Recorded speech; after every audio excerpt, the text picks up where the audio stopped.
사흘간 장대비가 내리면서 도내에도 피해가 잇따랐습니다. 전북 지역은 태풍은 비켜갈 전망이지만 내일도 많은 비가 예상돼 대비가 필요합니다. 민선 7기가 일제일 출범했습니다. 장마와 태풍으로 출범식을 취소한 시군이 많았지만 한결같이 지역 발전과 주민을 위한 행정을 다짐했습니다. 전주시의 불균형 팽창이 가속화되고 있습니다. 구도시만 10,000명이 안 되는 동이 많지만 신도시는 분동에 분동을 거듭하고 있습니다. 안녕하십니까. 전북권 뉴스입니다. 주말부터 사흘간 장맛비가 쏟아지면서 도내 곳곳에 피해가 잇따랐습니다. 다행히 인명피해는 없었지만 곳곳이 무너지고 물에 잠겼습니다. 박연선 기자가 피해 현장을 다녀왔습니다. 군산시 대야면의 한 주택입니다. 사흘간 이어진 300mm 이상의 집중호우에 주택 뒤편 임야를 지탱하던 축대가 속절없이 무너졌습니다. 주택 외벽을 밀어낼 정도로 많은 토사가 쏟아지면서 가스 누출과 함께 침수 피해가 발생했습니다. 집주인은 급박했던 당시 상황을 돌아보며 놀란 가슴을 쓸어내렸습니다. 치면서 울렸어요. 울리고 한쪽에 흔들리고 했기 때문에 그래서 안 돌아볼 수가 없죠. 그러다 보니까 우리 집이 옆에가 더 흙더미가 무너나서 내려온 것을 알았어요. 가축 피해도 잇따랐습니다. 남원과 부안에서는 축사 3동이 물에 잠기면서 안에 있던 오리와 닭 등 56,000여 마리의 가축이 폐사했습니다. 농장주들은 피해를 줄이려 가축을 옮기고 갖은 애를 썼지만 피해를 막지는 못했다며 발을 굴렀습니다. 죽은 놈 보면 또 안쓰럽고 얘래도 어차피 다 살 수는 없는 거니까 보기에는 좀 딱한데 어떻게 자연재해라 방법이 없으니까 좀 마음이 안타깝습니다. 군산과 장수 등 주택과 상가 건물 10곳이 침수됐고 익산 남성고 담장과 하천 제방 등 공공시설 4곳이 붕괴되거나 유실되는 피해를 입었습니다. 농작물 2,600여 헥타르도 물에 잠겼습니다. 비가 그치면서 침수된 농경지 대부분의 물은 빠졌지만 정상적인 수확이 가능할지 농민들은 걱정입니다. MBC 뉴스 박연선입니다. 지난 사흘간 내린 비의 양은 군산 308mm를 최고로 완주 220, 부안 213, 김제 153, 전주 148mm 등이었습니다. 내일 오전에는 제7호 태풍 뿌라삐룬의 간접 영향권에 들면서 다소 강한 바람과 함께 60mm의 비가 더 내릴 것으로 예상됩니다.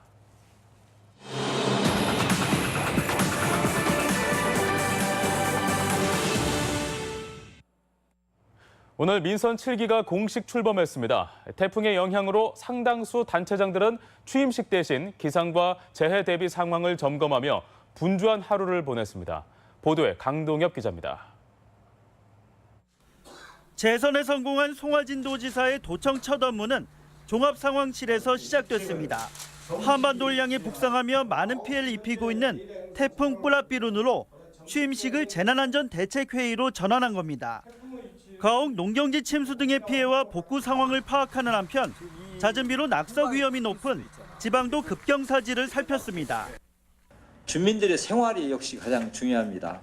신속하게 응급 복구를 해주시기를 부탁을 드립니다.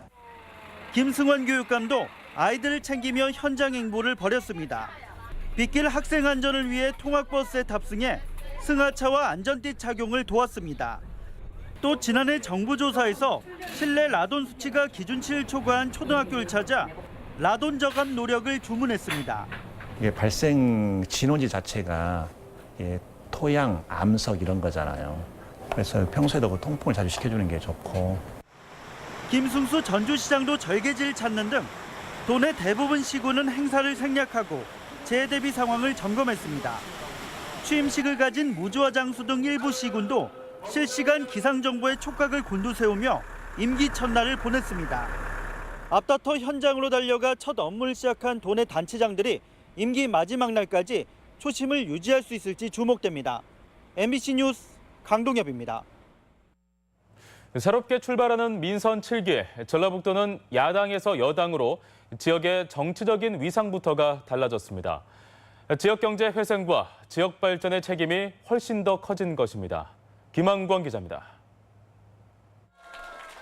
민선 7기 전라북도와 시군은 경쟁적으로 발전 청사진을 내놓고 있습니다. 하지만 미래 희망만을 얘기하기에는 처한 현실이 녹록지 않습니다. 현대중공업 군산조선소에 이어 한국GM 군산공장까지 문을 닫으면서 지역 경제는 최악의 상황입니다. 일자리 기반이 취약해지면서 출산 절벽에 인구 유출은 계속 심화돼 공동체 붕괴를 걱정해야 할 처지입니다. 당장 단체장들의 어깨에 지워진 짐입니다. 일자리 창출이라고 봅니다. 제조업 기반을 중심으로 한 일자리 창출을 해야만이 결국 문화든 다양한 산업들이 가능하다고 봅니다. 정치적으로는 여당의 지위를 확보해 낙후 전북 같은 현안에 더 이상 힘이 없다는 변명은 통할 수 없게 됐습니다. 전북 예산 7조 원 시대가 그 시금석이 될 것이고 KTX 혁신역과 새만금 행정구역 조정, 옥정호 개발 등 자치단체 사이의 갈등 사업 해결도 관심입니다. 문재인 정부의 성공을 뒷받침하면서 지역 발전에서도 소속 당과 지역을 넘어서는 협치의 모델을 요구받게 된 겁니다. 지방 정치가 아니고 지방 살림에 어떻게 적용할지 지역의 협치 거버넌스라고 하는 이런 공유적 시스템이 첫 번째 고민이 될 필요가 있겠다. 선거 과정에서 내세운 공약 이행 여부도 중요한 평가의 잣대가 될 수 있습니다. 늘어난 권한만큼 커진 책임감은 당선만 되면 그만이라는 과거 관행과도 결별할 수밖에 없습니다. 민선 7기는 지금까지 하는 또 다른 기준이면서 개인의 성과에 앞서 무한 책임과 의무를 지우는 과정일 수밖에 없습니다. MBC 뉴스 김한광입니다.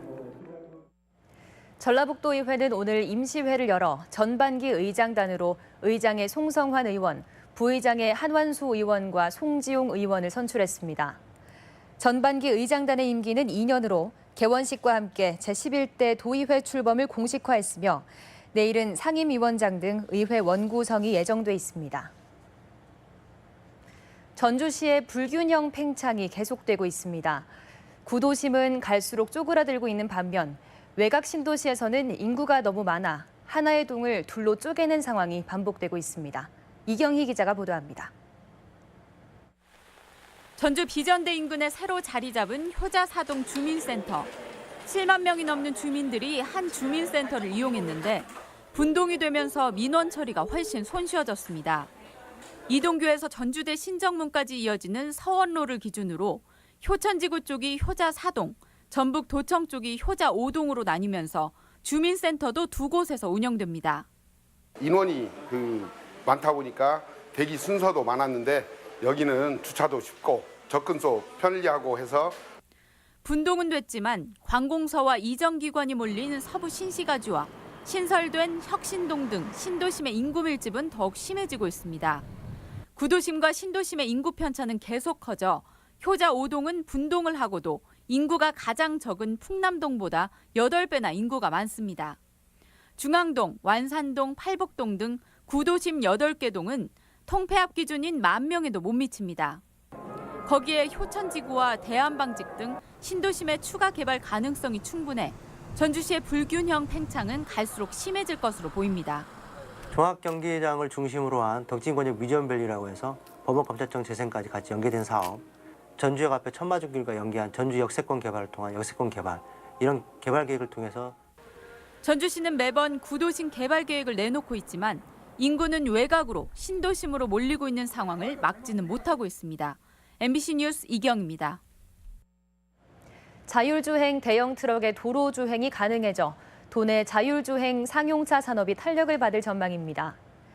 국토교통부는 현대자동차의 자율주행 대형 트럭에 대해 임시 운행을 허가했다고 밝혔습니다. 이에 따라 새만금 전기 상용차 자율주행 기지와 현대차 전주 공장을 기반으로 한 자율주행 상용차 산업의 활성화 가능성이 제기됩니다. 전북 연구개발특구 입주기업에 대한 지원이 강화됩니다. 연구개발특구 진흥재단 전북본부는 과학기술연구원 전북분원, 식품연구원 등 18개 공공연구기관과 협약을 맺고 유망 공공기술의 민간기업 이전을 적극 주선하기로 했습니다. 재단은 기술 이전을 위해 비즈니스 모델 제작과 사업화 기획, 마케팅도 지원합니다. 전기안전공사가 200여 명의 신입 직원을 채용합니다. 전기안전공사는 올 하반기 기술직 210명과 경영관리직 16명, 경력직 5명, 연구직 1명 등 총 232명을 채용하기로 하고 오늘 17일까지 지원서를 접수한다고 밝혔습니다. 이는 2014년 전북 혁신도시 이전 이후 최대 규모로 청년 구직난 해소와 지역경제 활성화에 도움이 될 것으로 기대됩니다. 익산에 본사를 둔 하림그룹의 지주회사 제일홀딩스가 회사명을 하림지주로 변경합니다. 회사명 변경은 또 다른 지주회사인 하림홀딩스와 흡수 합병 때문이며 김은국 하림 회장의 지분율은 기존 29.74%에서 22.64%로 감소한 것으로 공시됐습니다. 전북 정읍 출신의 김선수 변호사가 신임 대법관 후보로 제청됐습니다. 김명수 대법원장은 다음 달 2일 퇴임하는 고영한 대법관 등의 후임으로 김선수 변호사 등 3명을 제청했습니다. 후보자들은 국회 인사청문회와 본회의 동의를 거쳐 문재인 대통령의 최종 임명을 받아 대법관에 오르게 됩니다. 간추린 뉴스입니다. 국민연금이 저소득 연금 수급자 자녀에게 장학금을 지원합니다. 국민연금공단은 연금을 받지만 생활이 어려운 가정의 자녀 204명을 선발해 3억 원의 장학금을 지원하기로 하고 이달 말까지 지원서를 접수합니다. 농촌진흥청은 봉지를 씌우지 않고 재배하는 복숭아 품종 유미를 출시합니다. 지난 2008년 육성한 유미는 봉지 없이 재배할 수 있어 일손을 덜고 품질도 우수하다고 농진청은 밝혔습니다. 미 국무부가 선발한 고교생의 한국어 교육을 전북교육청이 담당합니다. 전북교육청은 오는 8월까지 미국 고교생 20명을 대상으로 한국어 교육과 체험형 한국 문화 교육을 진행합니다. 사회적 경제단체들이 투자금을 대거 모금했습니다. 예술기획 마이스테이지 등 전주시 내 12개 사회적 경제조직은 크라우드 펀딩을 벌여 3,100여만 원의 투자금을 모으는 성과를 거뒀습니다. 간추린 뉴스였습니다. 환경오염을 방지하기 위해 가축 매몰지를 대상으로 전수조사가 이루어집니다. 전라북도는 오늘 2일부터 이달 말까지 지난 2008년 이후 각종 질병으로 가축을 묻은 매몰지 240여 곳을 조사한다고 밝혔습니다. 오염 우려가 있는 매몰지는 전북도 보건환경연구소에 수질 검사를 의뢰하고 문제가 나타날 경우 매몰지의 내용물을 열 처리해 퇴비로 만든다는 계획입니다. 이른바 사무장 병원을 차린 뒤 거액의 요양급여를 챙긴 한방병원 운영자가 검찰에 적발됐습니다. 전주지검은 의료법 위반과 특정경제 범죄 등으로 35살 A씨를 구속 기소했습니다. 전북권 뉴스였습니다.